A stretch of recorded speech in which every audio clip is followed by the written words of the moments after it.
Good morning बच्चों। आज madam rides the bus का थर्ड पार्ट स्टार्ट है। इस चैप्टर में 2 पार्ट कंप्लीट हो चुके हैं और ये थर्ड पार्ट है।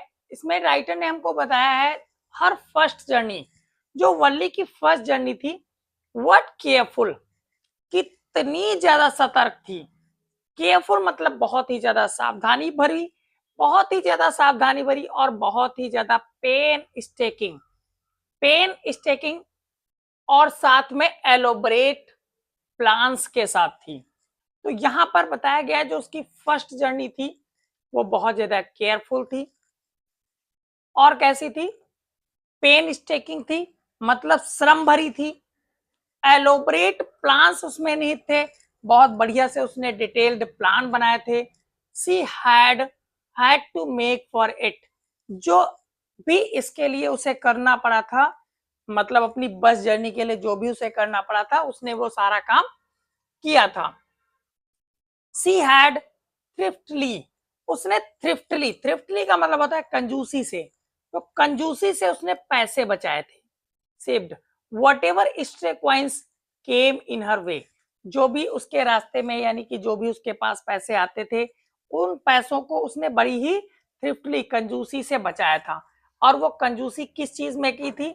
रेसिस्टिंग एवरी टेम्पटेशन, हर प्रकार का जो उसे टेम्पटेशन होता था, मतलब कुछ भी खरीदने का, जैसे बाई पेपरमेंट की गोलियां आती हैं उनको खरीदने के लिए, टॉयज को खरीदने के लिए, बलून्स को खरीदने के लिए, एंड लाइक और इस प्रकार से बहुत सारी चीजों को खरीदने के लिए जो भी उसे टेम्पटेशन होता था, जो भी उसे लगता था कि मुझे ये चीज खरीद लेनी है, आज उसकी तरफ आकर्षित होती थी खरीदने के लिए, उन चीजों को वो रेसिस्ट करती थी, मतलब उसे दबा देती थी, सप्रेस कर देती थी, ताकि वो इन चीजों को ना खरीदे और पैसा बचा ले अपनी बस जर्नी के लिए।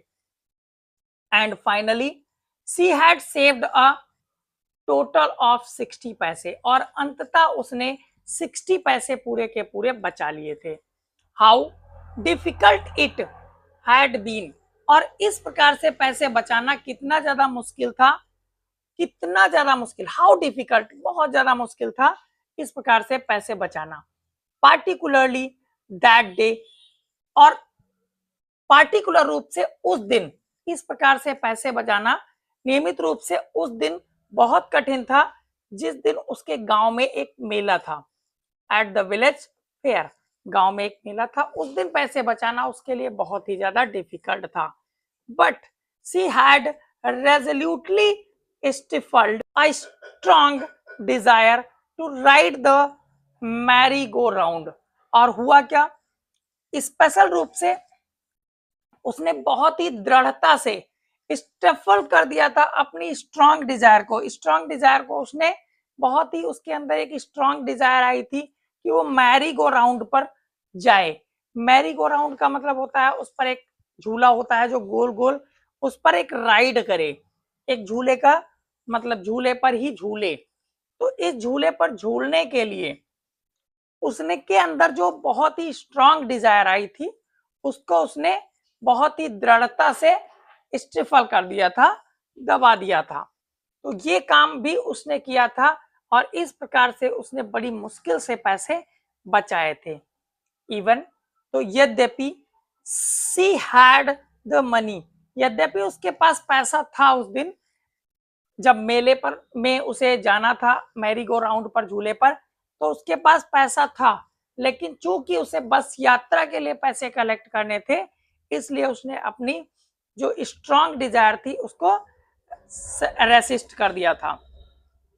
After she had enough money saved, और जब उसने अपना पर्याप्त पैसा बचा लिया, जितना भी पैसा उसे टिकट के लिए चाहिए था, हर नेक्स्ट प्रॉब्लम, तो उसकी अगली प्रॉब्लम थी how to slip out of the house without her mother's knowledge, अपनी मम्मी के पता होने के बिना ही वो किस प्रकार से घर से बाहर निकल जाए और मम्मी को भी पता ना चले। ये उसकी अगली प्रॉब्लम थी। जब पैसे उसने बचा लिए तो उसने सोचा कि अब हमें घर से निकलना है लेकिन मम्मी ना जान पाए। तो इस प्रकार से घर से निकलना एक छोटे बच्चे के लिए बहुत ही बड़ी समस्या होती है। कि मम्मी ना जान पाए, क्योंकि मम्मी की एक निगाह बच्चों पर ही होती है। But she managed this without too much difficulty, लेकिन ये जो समस्या थी उसने बिना किसी बहुत ज्यादा मुसीबत के ही मैनेज कर लिया। ऐसा उसके साथ इसलिए हुआ था क्योंकि उसकी जो मम्मी थी वो, उनका एक नियमित पैटर्न था, वो नियमित पैटर्न से ही अपना वर्क करती थी, तो इसीलिए उसे इस प्रकार में कार्य में कोई बहुत ज्यादा दिक्कत नहीं हुई। हुआ क्या, एवरी डे, प्रत्येक दिन, आफ्टर लंच, लंच के बाद जो उसकी मम्मी थी, her mother would nap from about 1 to 4 और सो। तो उसकी मम्मी क्या करती थी, प्रत्येक दिन जब लंच कर लेती थी दोपहर में, उसके बाद वो एक नैप लेती थी। नैप मतलब होता है आराम से थोड़ी देर के लिए सो जाना, तो हल्की सी नींद लेती थी, और ये नींद होती थी 1 to 4, 1 to 4 मतलब 1 बजे से लेकर 4 बजे तक दोपहर में। So Valli always used these hours, तो वल्ली क्या करती थी इन घंटों में, for her excursions, as she stood looking from the doorway of her house. जैसा कि उसका एक्सकर्शन था कि वो अपने दरवाजे के बाहर खड़ी हो जाती थी, उसी दरवाजे के पास, और बाहर की चीजों को समझती थी और देखती थी। तो वो इन घंटों को इसी प्रकार से व्यतीत करती थी, और आज वही घंटे वल्ली व्यतीत करना चाहती है अपनी बस जर्नी के लिए। और sometimes even ventured out into the village, कभी कभी तो वो गांव के भ्रमण पर निकल जाती थी। वेंचर्ड आउट का मतलब होता है भ्रमण पर निकल जाना, कभी कभी वो भ्रमण पर निकल जाती थी। वेंट कॉशियसली और करेजियसली, सावधानी पूर्वक और बहुत ही करेजियसली, मतलब बहुत ही हिम्मत के साथ। कोई व्यक्ति जब बाहर चाहता है वेंचर करने के लिए तो इस वर्ड को लगाया जाता है, मतलब घूमने जब जाता है तो इस वर्ड को लगाया जाता है। तो बहुत ही आराम से वो उन घंटों को यूज कर लेती थी गांव में भ्रमण करने के लिए। टुडे, आज, दीज सेम आवर्स, इन्हीं सेम घंटों को could be used for her first excursion, जो उसकी पहली इच्छा थी, फर्स्ट उसकी एक्सकर्शन थी कि विलेज के बाहर जाए। अभी तक वो विलेज के बाहर कभी नहीं गई थी, गांव में ही रहती थी हमेशा, बस दरवाजे पर खड़ी होती थी, बाहर की चीजों को देखती थी, या फिर गांव में भ्रमण पर चली जाती थी गांव की चीजें देखने के लिए। आज उन्हीं घंटों का उसने यूज किया है विलेज से बाहर जाने के लिए। The bus rolled on now, cutting across a bare landscape. और अब फिर से हम बस के अंदर ही पहुंच जाते हैं एक बार फिर से। पहले वो बस के अंदर पहुंच गई थी, वहीं पर राइटर ने बीच में ये चीजें बताई है कि किस प्रकार से उसने चीजों को मैनेज किया था घर से बाहर जाने के लिए। और अब फिर से बस में पहुंच जाते हैं। उस समय जब बस में वो बैठी थी तो वो बस रोल कर रही थी एक बेयर लैंड के तरफ से। बेयर लैंड मतलब होता है बिल्कुल समतल भूमि या खाली भूमि पड़ी है तो बेयर लैंड बोला जाता है। तो बेयर लैंड से वहां पर रोल करती हुई बस जा रही थी। Now रसिंग through a tiny hamlet और past and odd way side shops, कहीं कहीं पर टाइनी हैमलेट दिख जाते थे। हैमलेट का मतलब होता है छोटा गांव, या फिर कहीं कहीं पर वो पास करती है दुकानों को, मतलब वे साइड जो शॉप्स होती हैं रास्ते में ही दुकानें पड़ जाती हैं, उन चीजों को पास करते हुए आगे बढ़ती चली जाती है बस। समटाइम्स द बस सीम्ड, कभी कभी तो ऐसा प्रतीत होता था कि जो बस है seemed on the point of gobbling up another vehicles, तो कभी कभी ऐसा लगता था कि जो सामने से व्हीकल आ रही है उसको गॉबल कर जाती है। गॉबल मतलब निगल जाना, तो ऐसा लगता था कि सामने से जो आ रही है उसको निगल गई है, ऐसा प्रतीत होता था। दैट वॉज कमिंग टूवर्ड्स, जो सामने से आ रही होती थी देम, और अ पेडेस्ट्रियन क्रॉसिंग द रोड, या फिर कभी पेडेस्ट्रियन क्रॉस कर रहे होते थे रोड। पेडेस्ट्रियन मतलब होता है पैदल यात्री, तो जो पैदल यात्री रोड को क्रॉस कर रहे होते थे उसको भी वो कहीं कहीं गॉबल कर जाती थी, ऐसा प्रतीत होता था, ऐसा दिखाई पड़ता था, महसूस होता था बस के अंदर बैठे हुए। बट लू somehow it passed on the smoothly, leaving all obstacles safely behind। लेकिन पता नहीं किस प्रकार से, somehow कैसे, वो सारी चीजों को बहुत ही आसानी से पास करते हुए आगे बढ़ती चली जाती थी, अपनी हर ऑब्स्टिकल को, हर मुसीबत को, हर बाधा को सेफली पीछे छोड़ते हुए वो आगे बढ़ती चली जाती है। Trees came running towards them, ऐसा लगता है जो ट्रीज हैं वो आगे से भागते हुए आ रहे हैं उसी की तरफ। But then stopped as the bus reached them, और बस वो वहीं पर आकर रुक जाते थे जब बस उनके ठीक सामने पहुंचती थी। And simply stood there helpless for a moment by the side of the road before rushing away in the other direction. और होता क्या था, जब बस वहीं पर पहुंच जाती थी उसी पेड़ के सामने, ऐसा लग रहा था जो पेड़ दौड़ते हुए आ रहा है बस की तरफ, जब बस वहां पर पहुंचती थी तो वो सिर्फ स्टूड करते थे, मतलब खड़े रहते थे वहां पर एक क्षण के लिए, और जो बस थी वो आगे जब बढ़ जाती थी तो वो लगता था कि पीछे को दूसरी डायरेक्शन में चले गए हैं। इस प्रकार से चीजों को नरेट करते हुए राइटर आगे बढ़ते हैं और बताते हैं, सडनली, अचानक से, वल्ली क्लैप्ड हर हैंड्स, अचानक से वल्ली ने क्या किया, अपने हाथों से ताली बजाई। विथ ग्ली, ग्ली मतलब खुशी के साथ, प्रसन्नता के साथ। आ यंग काऊ, क्योंकि उसने देखा था एक यंग काऊ को, एक छोटी सी काऊ थी, टेल हाई, जिसकी पूंछ ऊपर को उठी हुई थी, इन द एयर, हवा में, वाज रनिंग वेरी फास्ट, जो बहुत तेज दौड़ रही थी। और कहाँ दौड़ रही थी, right in the middle of the road, सड़क के ठीक बीचों बीच वो दौड़ रही थी। Right in front of the bus, बिल्कुल बस के ठीक सामने। The bus sloped to crawl, जो बस थी उसकी स्पीड बहुत थी, फिर धीरे धीरे वो क्रॉल पे आ गई। And driver sounded his horn loudly, और ड्राइवर ने किया क्या, बार बार, अगेन एंड अगेन, बार बार वो अपने हॉर्न को बजाता था बहुत ही तेज से। बट द मोर ही हॉन्ग्ड, जैसे जैसे वो हॉर्न बजाता था तेज से, the more frightened the animal, तो एनिमल उतना ही ज्यादा डर जाता था।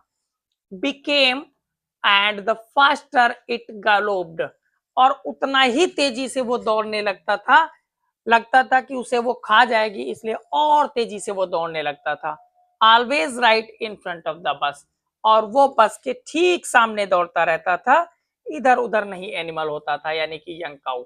इस प्रकार से यहाँ इमेज में भी बना है, बस बनी है, काऊ बनी है, और बस के सामने वो दौड़ रही है। somehow this was very funny to वल्ली, किसी न किसी प्रकार से वल्ली के लिए बहुत ज्यादा मजाकिया था। सी laughed, वो हंसी, एंड laughed, और हंसी, until there were tears in her eyes, और वो तब तक हंसती रहती है जब तक उसकी आंखों में आंसू नहीं आ जाते हैं। Hey lady, haven't you laughed enough, called the conductor, तो कंडक्टर उसको जब देखता है बहुत ज्यादा हंसते हुए तो उसे कहता है हे लेडी, लेडी उसको बोलते हुए कहता है कि हे लेडी, क्या अभी तक आपने पर्याप्त मात्रा में नहीं हंस लिया है, बेटर सेव फॉर टुमारो, कुछ कल के लिए भी बचा कर रख लो अपनी हंसी को। एट लास्ट, अंततः the cow moved of the road, अंततः जो काउ थी वो रोड से नीचे चली जाती है। And soon the bus came to a railroad crossing, और जो बस थी वो रेल रोड क्रॉसिंग पे आ जाती है। रेल रोड क्रॉसिंग, जहां पर से रेल वाली पटरी क्रॉस करती है, ऐसी जगह पर आ जाती है। Speck of the train could be seen, speck of train, जो छकपक छकपक की आवाज आती है उसे बोलते हैं। तो उस आवाज जो ट्रेन से आ रही थी उसको सुना जा सकता था और देखा जा सकता था इन द डिस्टेंस, कुछ दूरी पर। ग्रोइंग बिगर एंड बिगर, जो ट्रेन थी वो और जब नजदीक आ रही थी, एज इट ड्रू नियरर, जैसे जैसे वो नियर आ रही थी वैसे वैसे वो और ज्यादा बड़ी दिखाई देती थी। Then it rushed past the crossing gate, और फिर बहुत स्पीड से क्रॉसिंग गेज को पास करते हुए निकल गई विद ट्रेमेंडस रोर। और ऐसे वैसे नहीं, बहुत ही ट्रेमेंडस रोर के साथ वो निकली। ट्रेमेंडस रोर का मतलब होता है बहुत तेज से गरजते हुए वहां से पास हुई। एंड रेटल, रेटल का मतलब होता है बहुत तेज की आवाज। शेकिंग द बस, और उस तेज की आवाज से वहां पर जितनी भी चीजें थी वो सब की सब हिलने लगी थी। ऐसा लगता था कि सब कुछ हिल रहा है, शेक कर रहा है। Then the bus went on, और इसके बाद बस आगे बढ़ती है। And passed the train station, और ट्रेन के स्टेशन को पास करती है। फ्रॉम देयर, वहीं से it traversed a busy well laid outside shopping street and turning entered a wider thoroughfare. तो वहीं से जो बस है वो एक अब ऐसी जगह पर पहुंच जाती है जो बहुत ही बिजी है, वेल लेड है, बहुत अच्छे से बाहर दुकानें लगी हुई हैं गली में, और टर्न करती है कहाँ, वाइडर थॉरोफेयर में। वाइडर थॉरोफेयर का मतलब होता है अ बिजी पब्लिक रोड, एक बहुत ही ज्यादा बिजी पब्लिक रोड। ऐसी रोड पर वो बस पहुंच जाती है धीरे धीरे करके।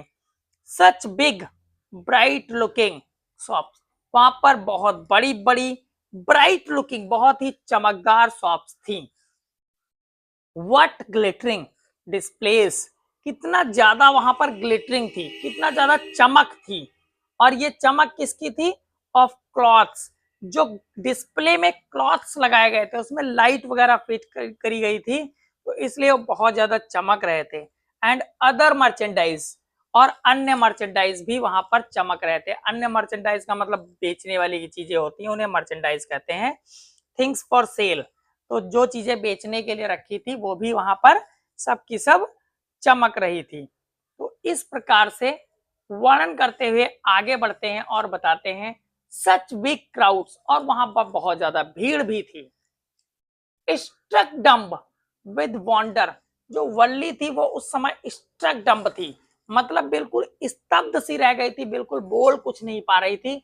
वल्ली गेप्ड एट एवरीथिंग, वल्ली क्या कर रही थी, गेप कर रही थी, हर चीज को बिल्कुल टकटकी निगाह से एकदम से देख रही थी। देन द बस स्टॉप्ड, और उसी समय बस स्टॉप हो जाती है। एंड एवरीवन गॉट ऑफ, और हर व्यक्ति उतर जाता है एक्सेप्ट वल्ली, वल्ली को छोड़कर हर व्यक्ति उतर जाता है। Hey lady said the conductor, aren't you ready to get off, तो वल्ली से वो कंडक्टर एक बार फिर से इंटरेक्ट होता है और कहता है, हे लेडी, क्या आप अभी उतरने के लिए तैयार नहीं है? This is as far as your 30 पैसे टेक्स यू, और ये वही स्थान है जहां तक आपने 30 पैसे पे किए थे आने के लिए, बस वहां तक आप आ चुकी हैं। नो, वल्ली सेड, वल्ली कहती है नहीं, मैं नहीं उतरने वाली हूं। I am going back on this same बस, मैं तो इसी बस में वापस भी जाऊंगी। शी टुक अनदर 30 पैसे फ्रॉम हर पॉकेट, और उसने क्या किया, अपने पॉकेट से 30 पैसे दूसरे निकाल लिए। And handed the coins to the conductor, और कंडक्टर को वो कॉइन्स दे दिए। Why is something the matter, why is something the matter, आगे बताते हैं क्या कोई ऐसा मामला है जिससे आपको परेशानी हो रही है? नो, नथिंग्स द मैटर, नहीं, कोई मैटर नहीं है, कोई मामला नहीं है, कोई चीज परेशानी की नहीं है। I just felt like having a बस राइड, मैं तो सिर्फ एक बस राइड करना चाहती थी, बस राइड की को महसूस करना चाहती थी, किस प्रकार से बस में राइडिंग करी जाती है, इसीलिए मैं आई थी, दैट्स ऑल, बस इतना ही था और कोई इसके अलावा बात नहीं थी। तो आगे बताती है, डोंट यू वांट, कंडक्टर कहते हैं don't you want to have a look at the sights now that you are here, तो कंडक्टर कहते हैं कि अब तो आप यही हैं, और अब आप यहाँ हैं तो यहाँ पर उतरकर चीजों को देख लीजिए बहुत अच्छे से। All by myself, oh, I would be much too afraid, थोड़ा सा मुझे डर लगेगा। Greatly amused by the girl's way of speaking, the conductor said, conductor ये चीज को बहुत अच्छे से कहता है कि but you weren't afraid to come in the bus, आप बस में तो आने से नहीं डरी हैं, तो अब आप क्यों चीजों से डर रही हैं? अब तो आपको नहीं डरना चाहिए, जब बस में आ गई यहाँ तक तो उतर कर देखने में क्या प्रॉब्लम है, उतर कर आप देख भी सकते हैं। Nothing to be afraid of about that, she answered, वो कहती नहीं, डरने की कोई बात नहीं है। वेल ठीक है, then why not go to that stall over there and have something to drink, nothing to be afraid of about that either।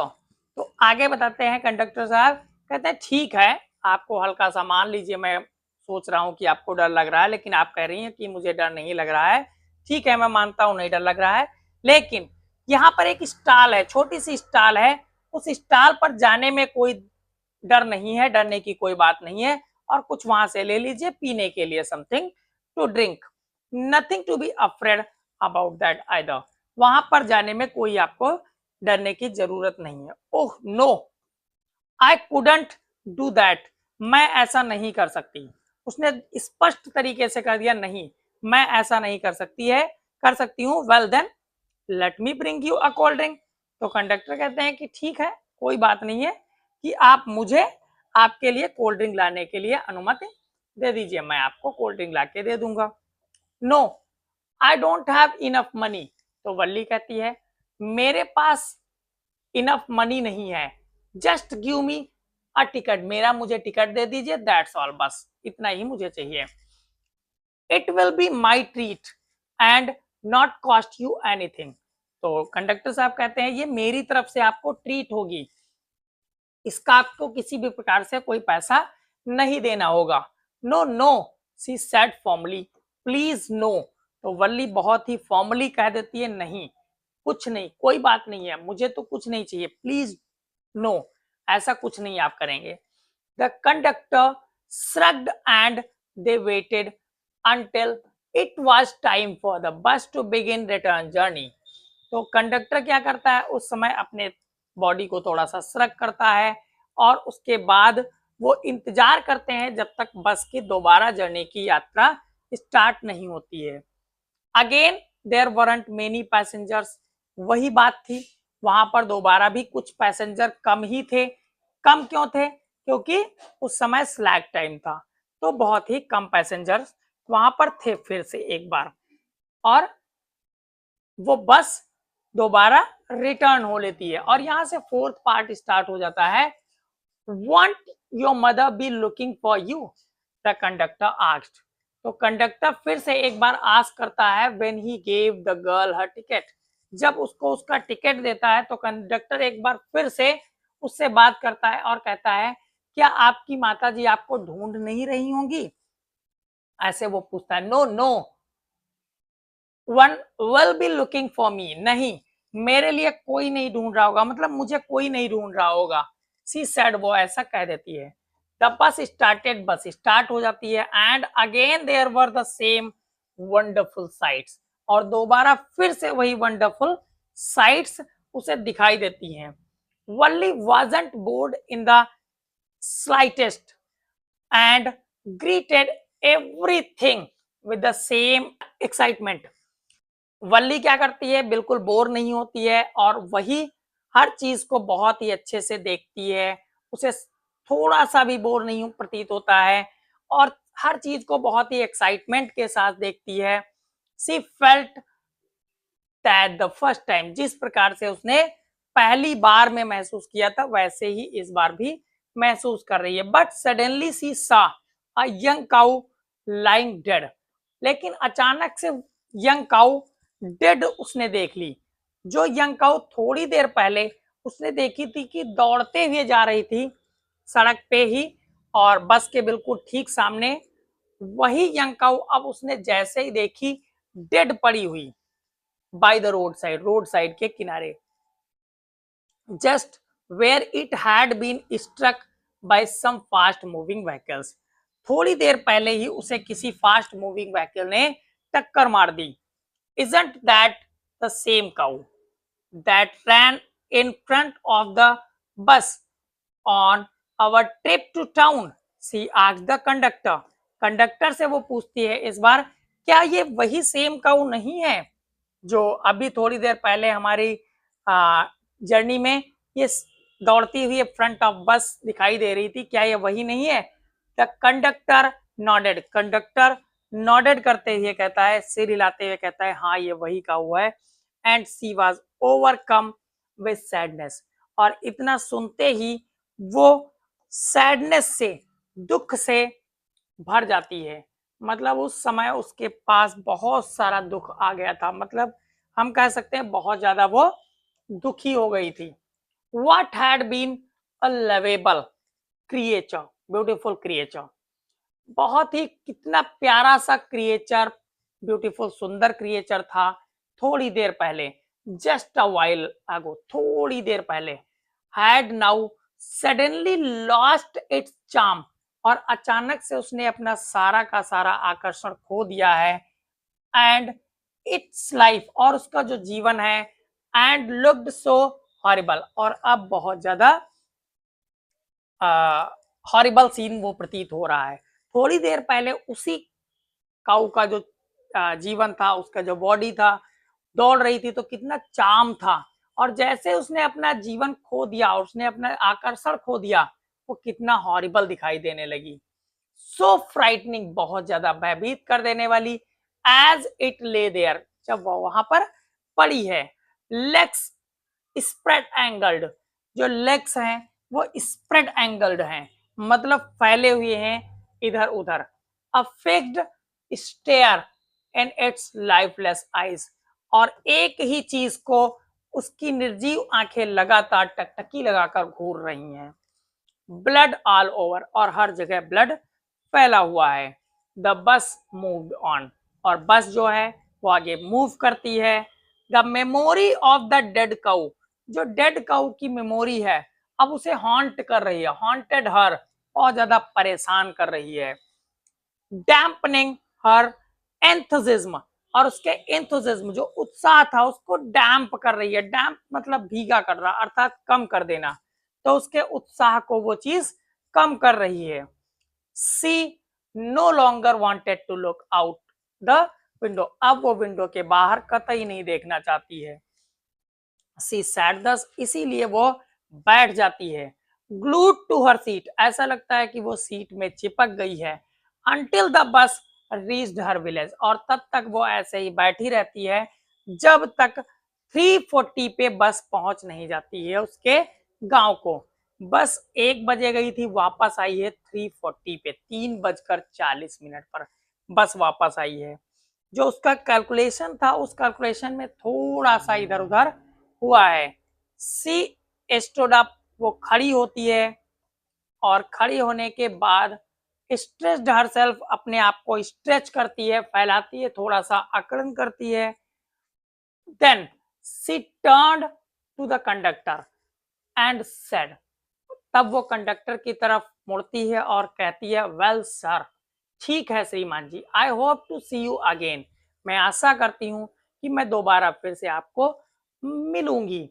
Okay madam, he answered हर, वो उसे आंसर करता है स्माइलिंग, मुस्कुराते हुए, और कहता है, व्हेनेवर यू फील लाइक अ बस राइड, जब भी आप बस राइड फील लाइक करें, मतलब महसूस करें कि मुझे बस राइड करनी है, कम एंड ज्वाइन अस, आ जाना और हमें ज्वाइन कर लेना, मतलब बैठ जाना बस में। And don't forget to bring your fare, और अपना किराया लाना मत भूलना।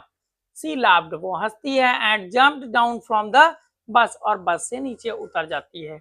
देन अवे, और उसके बाद वो जाती है। सी वेंट रनिंग स्ट्रेट, सीधे दौड़ते हुए अपने घर। When she entered her house, और जब वो अपने घर में प्रवेश करती है, she found her mother awake, वो पाती है कि जो उसकी मम्मी है वो उठ चुकी है। जनरली तो 1 बजे से 4 बजे तक सोती थी, लेकिन आज वो 3:40 पर जब आई है घर, तभी भी उसकी मम्मी उठ चुकी है। And talking to one of Valli's aunt, और एक वल्ली की आंट थी, उन्हीं से बातें कर रही हैं। वल्ली की आंट उस दिन आ गई होंगी, तो इसलिए वो जल्दी उठ पड़ी होंगी, इसलिए वो वल्ली जब आती है तो उन्हें उसकी माता जी जो है वो उठी हुई मिलती हैं, यानी कि आंट से बातें करते हुए मिलती हैं। जो आंट थी उसकी, वो कहां से थे? One from south state. पास वाले में जो साउथ स्ट्रीट थी, मतलब साउथ जो गली थी, साउथ में उसके घर से, वहीं से वो बिलोंग करती थी। This aunt was a real chatterbox. और जो ये आंट थी वो वास्तव में एक चैटर बॉक्स थी, मतलब बहुत ज्यादा बातूनी थी। नेवर क्लोजिंग हर माउथ, अपना माउथ कभी भी क्लोज नहीं करती थी। वंस सी स्टार्टेड टॉकिंग, जब वो एक बार बातें करना स्टार्ट कर देती थी। And where have you been, said her aunt. तो आंट उसकी पूछती हैं कि अभी तक तुम कहां थी। व्हेन वल्ली केम इन, जब वल्ली अंदर आती है। सी स्पोक वेरी कैजुअली, वो इतना आकस्मिक रूप से बोलती है, मतलब इतना ज्यादा कैजुअल तरीके से आंट उसकी बोलती है, क्वेश्चन पूछती है। नॉट एक्सपेक्टिंग, ऐसा उन्हें कतई आशा नहीं थी कि उन्हें कोई रिप्लाई की जरूरत है। मतलब वो किसी भी रिप्लाई की जरूरत नहीं करती थी, बस कैजुअली उन्होंने पूछ लिया अभी तक तुम कहाँ थी। सो वल्ली जस्ट स्माइल्ड, इसलिए वल्ली उनकी बात को समझ गई और उसने सिर्फ मुस्कुराया। And her mother and aunt went on with their conversation. और एक बार फिर से उसकी माता और वो कन्वर्सेशन में बिजी हो गई, आंट उसकी। तो दोनों लोग कन्वर्सेशन में फिर से बिजी हो जाते हैं। वल्ली से किसी भी प्रकार की आशा वैसे भी नहीं थी उन्हें आंसर की, और फिर से वो कन्वर्सेशन में इसीलिए व्यस्त हो जाती हैं। Yes, you are right. हाँ, आप ठीक हैं। ठीक हैं का मतलब है बिल्कुल आप सही कह रही हैं। हर मदर सैड, उसकी माता ने कहा। So many things in our midst, हमारे बीच में बहुत सारी चीजें हैं। एंड इन द वर्ल्ड, इस संसार के बाहर भी ऐसी बहुत सारी चीजें हैं। How can we possibly know, जिन्हें हम संभवतः कैसे जान सकते हैं। अबाउट एवरीथिंग, हर चीज के बारे में हम कैसे जान सकते हैं। इतनी चीज सारी चीजें हमारे संसार में हैं, संसार के बाहर हैं, हमारे बीच में हैं, तो इतनी सारी चीजें हम कैसे जान सकते हैं। उसकी माता ने ऐसा किया, कहा। एंड इवन, और यद्यपि, व्हेन वी डू नो, और यद्यपि यदि हम जरूर जाने, अबाउट समथिंग, किसी भी चीज के बारे में, we often can't understand it, और हम अक्सर, ऑफन अक्सर, कैन नॉट अंडरस्टैंड, बहुत सारी चीजें समझ नहीं सकते हैं। इट कंप्लीटली, पूर्ण रूप से। कैन बी, क्या ऐसा पॉसिबल है, क्या ऐसा संभव है कि हम सारी चीजें समझ सकते हैं। ओ यस, ब्रीथ वल्ली, वल्ली ब्रीथ करते हुए, बोलते हुए, सांस लेते हुए कह देती, हाँ समझ सकते हैं। What, asked her mother, mother उसकी आस्क करती है, क्या, कैसे समझ सकते हैं। व्हाट दैट यू से, आपने अभी क्या कहा। ओह, सैड वल्ली, वल्ली ने कहा, oh, I was just agreeing with what you sad.